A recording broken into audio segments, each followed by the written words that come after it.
Hope is an unquantifiable force, its form subjective to the beholder. What shape does it take for you? Where do you find it? Where do you hide it? Where do you hide it? Does it like cats? What does it smell like? Can it jump? Does it dissipate in the rain and trickle away down cracks in the pavement? Or is it omnipresent? Does its force engage you like a fast-moving train, hurtling toward as your feet are trapped in the tracks, or is air pushed gently by a butterfly's wing? Does hope walk with a swagger or with the gait of a gout sufferer? Is it dressed to the nines, or does it haul its ragged trousers up and secure them with a smile and the length of a threadbare string? Does hope live in the spaces between or in the centre of everything? What makes it on occasion gregarious, and why is it sometimes hard to find? Hope weaves as mycelium, a pulsing undercurrent often visible to the naked eye, and most times undiscoverable to a closed heart or mind. Yet its force can permeate the most hardened terrains or surfaces, and triumph during the most bloody of battles. It cuts through division and can peel open the doors. Hope is a melody, an equation, a moment's magic amidst the storm. It hides, it glides, it never chides, and always, when it is searched for, it can always be found. Hope is a radical act in the theatre of life.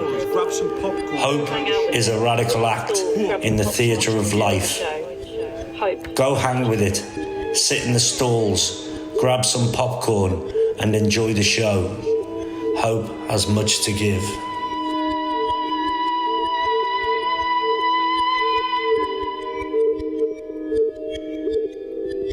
This is an interview for Peep-magazine. We're down at Byker Michael Street. St. Michael Street. St. Michael Street. Street art, graphic art, Hope as a Radical Act. It's a pop-up exhibition reimagining protest culture. We're here with the artist. We've interviewed him before, maybe 2 years ago now. We're here with the street artist, the writings on the wall.art, and just gave a bit of time to go through some of the work, some of his work, some maybe new work as well. So we're going to get straight into it.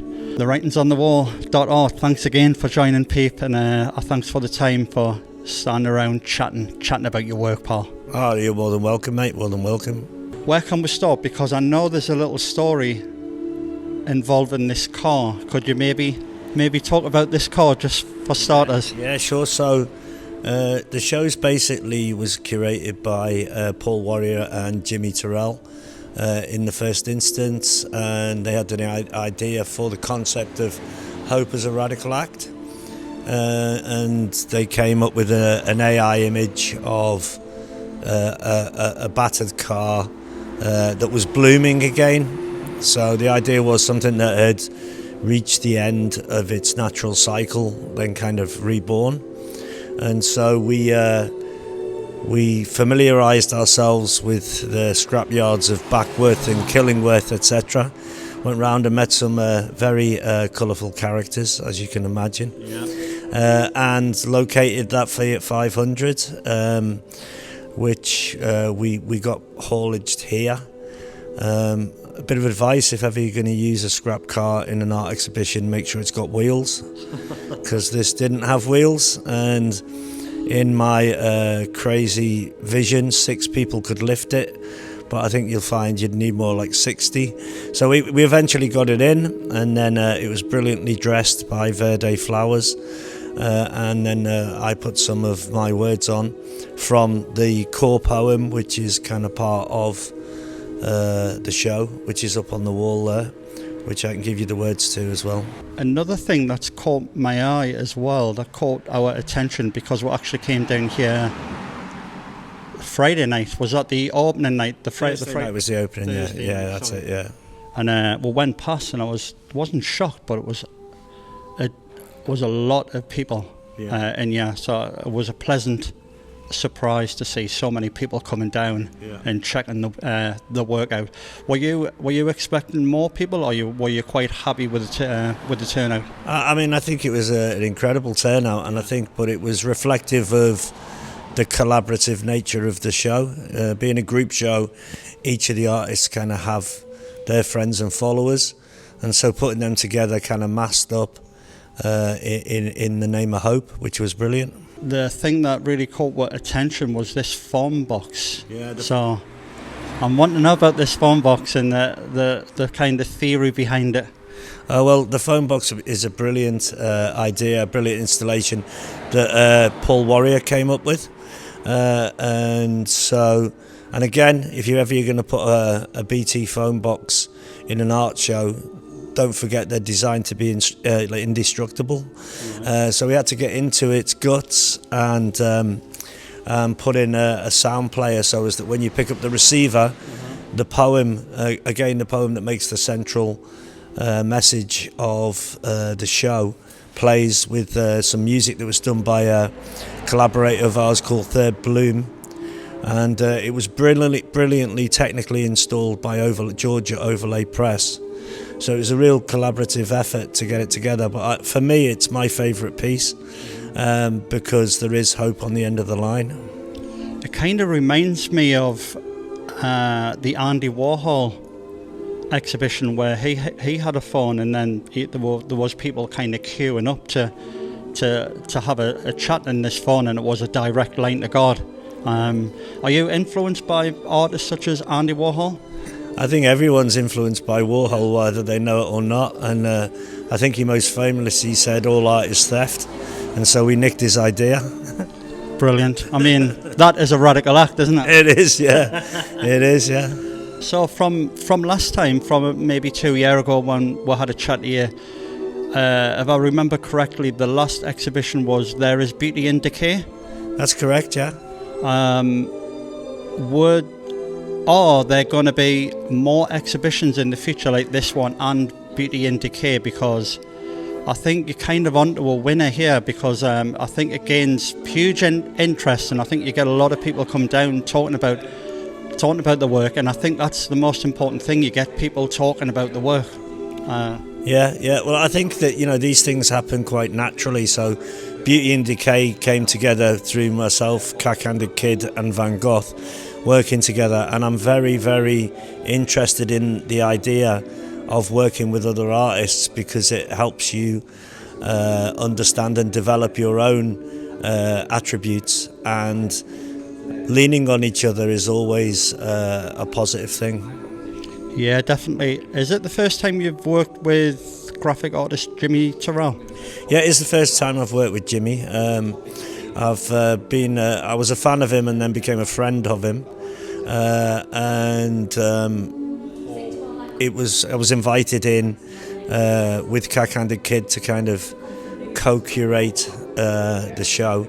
Jimmy sourced the artists. Paul Warrior came up with the original idea, and Jimmy kind of curated all of the artwork, and then I came in with the words and a little bit of experience on the delivery of the event. Wow, so you're kind of getting a dab hand at this now. Well, I used to be a promoter, but I'm all right now. Right, fair enough. Another thing I'd love to touch on, because I follow you on Instagram, and I was like, what the hell's going on here? He's using some kind of gun that projects text, but then it's printed on the surface. Yeah. You've got to explain this, mate. Sure, so that's my poetry pistola, and Bob Ziller gave me the heads up on that as a machine, so he saw it somewhere and said, you could really purpose this for what you do, and it has been a game changer, because I was doing paste ups with rips, which was great, but the fact of this, it's a hand jet printer which you can program, and so it gives you much more flexibility, much more speed. So if you go to a city, whereas you might get 2 or 3 paste ups up, you end up to being able to do 10 times that. And the other thing is that because it is a dot matrix printer, the actual text's never the same, because as it comes across the surface, it will change slightly. And so that's really interesting when you go in close on that text and see how it has kind of fixed to the surface. So it's really good. And then again, we kind of span it again by scanning the print and then throwing it through the riso with Jimmy, as you can see on these pieces here. And so yeah, it just opens up like a huge new opportunities for the words, because the core thing for me is to take poetry to places where you wouldn't see poetry. Poetry is considered quite middle class, even though you've got kids who are like really into rap and all of that. That's not seen as poetry, although it is. So the idea is to put it in places where poetry wouldn't be seen, and so that's kind of that poetry pistola has opened up kind of many avenues for doing that. Is the ink weather intensive? So it's you need acetone to get it off as well, so it's perfect because it'll last forever.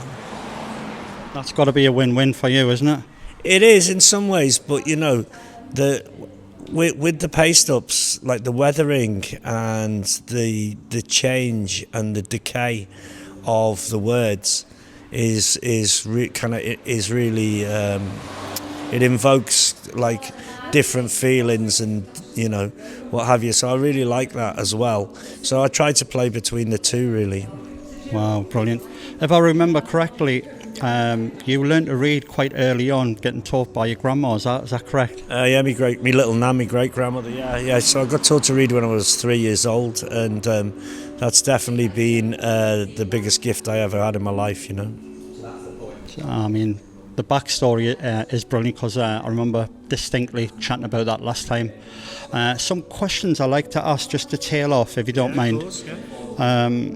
I ask a lot of artists these same questions, and with your background and your vast experience in creating work outside, internally, externally, when has your ego got in your own way? My ego? Yeah. Oh, well, the ego is something that you have to arm wrestle with all of the time, and just when you think you're great, you're not. So it's difficult to really prescribe what the ego is. But basically, what I look for in my work is the joy of doing it, and so that kind of helps kind of tame the ego a little bit, because there's no real purpose except to gain the joy of doing it. You know, the quickening of the pulse when you find the wall, when you try and get your piece up without getting nicked, when you capture it for your Insta account, and then you walk away quickly, because you know one of the first rules of street art is don't hang around. Mm-hmm. So yeah, I try not to hang around my ego.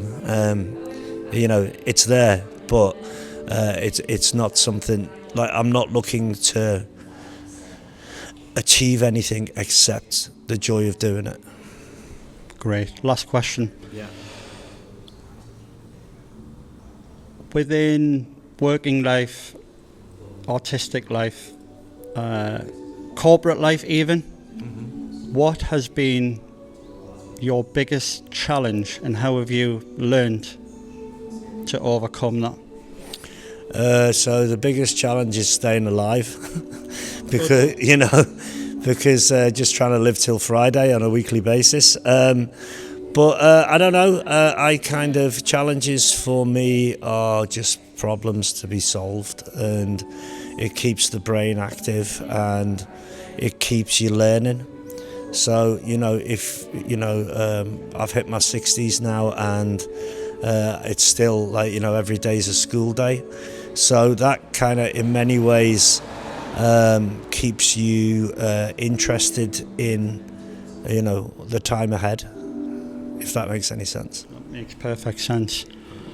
The writing's on the wall.art. I wish you all the success in the future. I think you're doing a great job.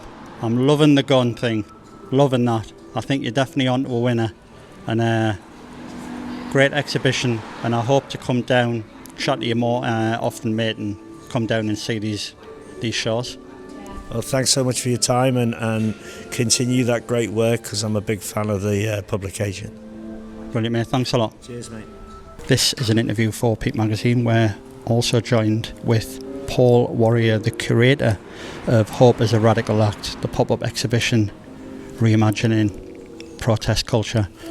Paul, thanks for having a chat with Peep, and I'd like to talk about some of your work and some of the inspirations for getting this exhibition up and running. Yeah, absolute pleasure. Well, I've already had a little bit of a chat about the phone, but if we go over and have a little wander over, could you maybe talk about your inspiration about this phone and where the idea came from? Yeah, absolutely. Brilliant. Let's go.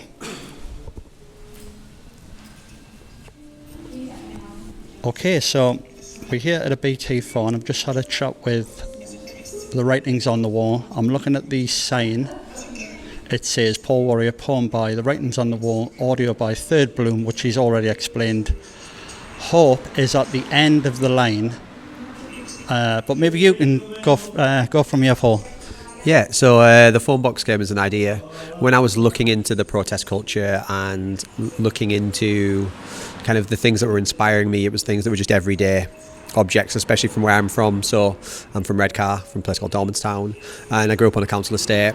And kind of the phone box was the kind of the connection to the outside world, where you'd take like 50 pence or 65 pence, whatever you had, and you'd go down the end of the street and you'd be calling your friends up and things and arranging things on the end of the phone. Mobile phones weren't around then. Mm-hmm. And it kind of overlaps with memories around, my dad worked in London. I mean, I was very young then, but I remember him working in London when there was the poll tax kind of riots. I remember him working in shipyards. I remember the shipyards closing down, and I remember a lot of protesting and a lot of like workers trying to stand up for their rights.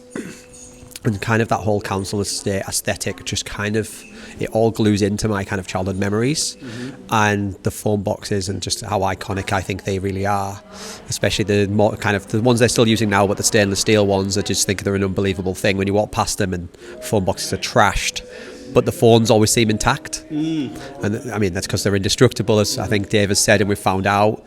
But you know, the phone is still intact. There's always still a line outwards. And I think the importance to be able to communicate, to reach out, to have connection with people is unbelievably important within Hope, and in our personal experience of Hope, of needing someone else on the end of the line. And when we came up with the proposition, or I first came up with the proposition of Hope as a Radical Act, it sent something off in Dave that inspired him to write this poem that he wrote, and I think in the middle of the night or early in the morning, and he sent it to me, and I just was like, this is what needs to be said down the phone. Like, this is the perfect words. Like, you have managed to poetically articulate my thoughts and feelings about what this exhibition should be about. And so that's very hard, and up to the last minute of making it, that's how the phone box came about. Oh mate, what a story. Is this the first time you've worked with The Writings on the Wall and Jimmy Turell and Cack Handed Kid? Absolutely. I'm not really in the art scene. I'm a gym owner, so this is my building. I was actually going to ask that, because I looked across and I was like, I think that's the gym owner. Then when you said, oh, I've got work here, I was like, oh right, so a quick rejig in my brain, like you're an artist, but you can be all things. Yeah, I would never have called myself an artist until this work got on the wall and Dave maybe put a sign above it. I have a background in working in architecture, so I did architectural technology, and then I went and studied long distance while working, studied the architecture, part 1 architecture. So I have a bit of a creative mindset in terms of that, and I'm lucky enough to be around creative people, and I do some work illustrating and infographics for some companies, one of them being the Joseph Rowntree Foundation, who were the one who put a call out to ask if any creatives out there had any ideas around Hope, and that was what instigated the kind of proposal to do this. And so I just submitted something kind of semi on a whim and a bit of encouragement from some friends, and I put that out. But yeah, my full-time job, I left architecture 13 years ago to become a full-time coach, and I work with athletes around the world. I've worked with Olympic bobsledders and work with CrossFit athletes and fitness professionals all around the world. And I walked past an exhibition quite a while ago that Jimmy Turell I'd never met before had on, and I bought a piece from him that was in the window that said, "Hope is the last thing to die," ironically. And I tagged it on Instagram, and he reached out because he was suffered from a bad injury and said, could you help me? And I started coaching Jimmy, and conversations about art, architecture, culture came out for our experiences when we were working together. And then I was lucky enough I'd take some video every now and again, some photographs, and he asked me and Sophie to go out with him when he did his collaboration with Anthony Burrill at Men's Broken Hearts, which was for the tsunami charity. And so I worked with Jimmy there, and when this came up, Jimmy was the first person I reached out to and said, I've wrote this proposal, can I put your name in it? Well, another good story. I'm just thinking as well, with your background in architecture, was that, you may have already answered this, but what was the catalyst to maybe move away from architecture, get set up as a gym owner, get set up as training people? What was the catalyst to that move? I found in architecture I didn't feel like I was living it. I felt like I was working in it, and I had an office job and I didn't feel like I got to, so I decided to give myself a little bit of time off, because I'd either been educating myself and educate myself long distance whilst working, so I hadn't ever spent any time not working. And I felt, although it was a job in a gym, I decided I was going to take a job in a gym. It was something I was passionate about, but I always came from the gym point of view, from a aesthetic point of view, in terms of I was inspired by movies, the 300, I was inspired by black and white photography of people training, old imagery of people training, and I had a much more visual kind of approach to it, and almost an architectural planning approach to how I train people. So it felt like I was doing the same thing, just with more freedom, which allowed me to work on a clothing company, Built Up North, which we've ran for 13 years in Newcastle. Yeah, I was going to ask about this, because I thought the way there, this is a bit of a coincidence, because I remember a clothing line in a gym, and you've just answered me theory. Up north. Built Up North. Built Up North. I've actually got one of the t-shirts. Right, okay. Which one have I got? You've put us on the spot. It's the John Carpenter movie. Yeah, I was going to bring that up. That was filmed in here, so that was we went with Disobey rather than Obey. Yeah, that's the one. Which really is ironic, because behind you was the Cack Handed Kid Jimmy collaboration with the same imagery on. Oh wow, yes, of course. Yeah. How ironic. And it was generally a bit of a stab at Instagram culture and us being about audience capture, about us wanting to obey what we think other people want us to see. So the clothing was a bit of a kind of snapback at that, saying, like, you don't need to obey the algorithm, you don't need to do things for likes, because you become what you're trying to be liked for, not who you are. Yeah. So the clothing was based around that. So do you believe in we're all part of the simulation? We're getting deep. I think we are. Yeah, I think we're all in the simulation, and I think we're all trying to break out of it in some way or another. Yeah. But it's easier to be drawn into it. Well, you can only break out of it if you free your mind. So that's exactly it. And this is kind of one of the things with this whole exhibition, was to try and, protest culture is amazing because it has a collective energy. It's visually amazing, and we think people coming together for a common cause, but often its power only gets utilised when it's against something, which means we already have to be agitated, which means our energy is just fighting the battle that's in front of us. What if we get creatives to think ahead of that? What if we don't have the opposition? What if the opposition is just, we're thinking beyond that, and we're starting to think, what do we want to see? In training, it's about having a positive mindset and mental rehearsal. It's like we think over our heads all the things we want to happen. If you think to yourself, I don't want to trip, you are more likely to fall, because you have mentally rehearsed and visually your brain has just seen the imagery of you tripping. It doesn't distinguish between not tripping. However, if you're telling it, I'm going to run a good race, you run the good race, or you're more likely to. Yeah. So what about if we pay forward what we want to see rather than just what we're fighting against? Brilliant, mate. So anyone listening to this, positive affirmations, that is the key here. Positive affirmations. Just on a side note, the clothing line, is that still going? Yeah, it's still going, yeah. Oh, it's still going, brilliant. Yeah, we've scaled it down in the sense of, rather than trying to completely, we didn't enjoy being what side become like fast fashion. So now we do releases when we feel we've got something to say. Right, got you.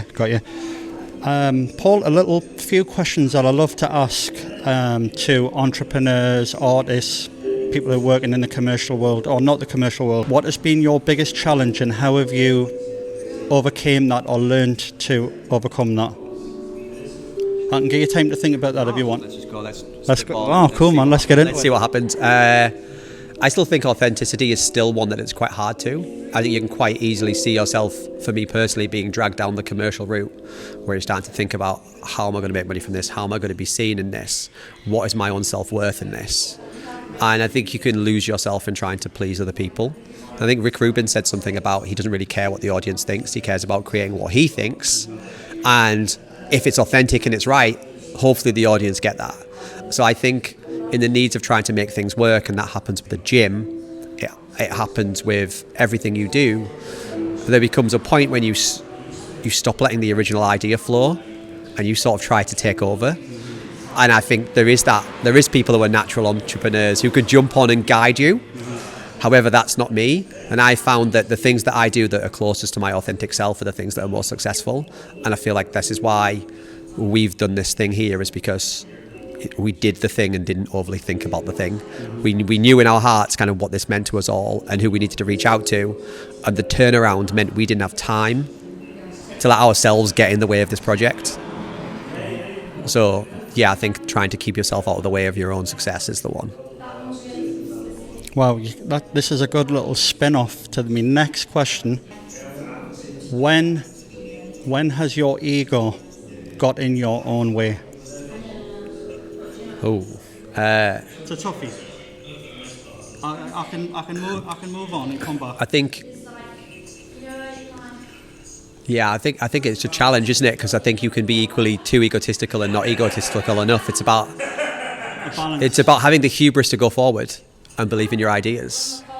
I think when you've stepped away from your authentic self and you're trying to do something bigger than the initial idea, or again, you're not honouring the idea itself, I think that's when it gets in the way. So I think the key thing is if you can learn to honour the original idea and make yourself removed from it, then you're fine. Well said, mate. Well said. Just a little thing as well on Rick Rubin. I'm so pleased that you brought him up, because I've got his book, The Creative Act, I think it's called. It's a great book. Have you read it? I've just got it. All the way through it, but yeah. All right, I'm going to read that because I absolutely love the guy. I think that's it. Is there anything you would like to say, Paul? I know this is your gym, and have you got plans to hold more exhibitions in the future? Absolutely not. No. I've realised that when I first opened the gym, I called it a campfire, and we weren't a commercial CrossFit gym. And I put workshops on where we discussed mental health, faith, and loads of different things like that. And I wish I'd kept that going. So there will be something else on, and I want to have more conversations. But next time it could be a poetry workshop, could be something different. What I want to do is, the art of training people is the art of transformation, and that starts between the ears. And art will instigate that. Most of my members came to here. I know a whole bunch of my artists my members have bought art this weekend. Right. They've engaged in it, and they may be not the type of people, and I'm not saying they're not, but we're not all the type of group of people who would just say, hey, we're going to head to the Baltic for a night. Or maybe we should be more like that, but it engaged other people, and seeing my members part of that process has inspired me that we need to do more. So I don't think I will do another exhibition here. I think it's made its statement, and I think next time we do an exhibition, it needs to be somewhere else that needs the impact. Paul, thanks for your time. Thanks for chatting to Peep-magazine. I know it's the first time we've met, but hopefully when you hear this interview, you'll see the plethora of interviews that I've done with a lot of entrepreneurs in Newcastle and artists and all the rest of it. So thanks for your time, Paul. Thanks a lot. Pleasure. Thank you.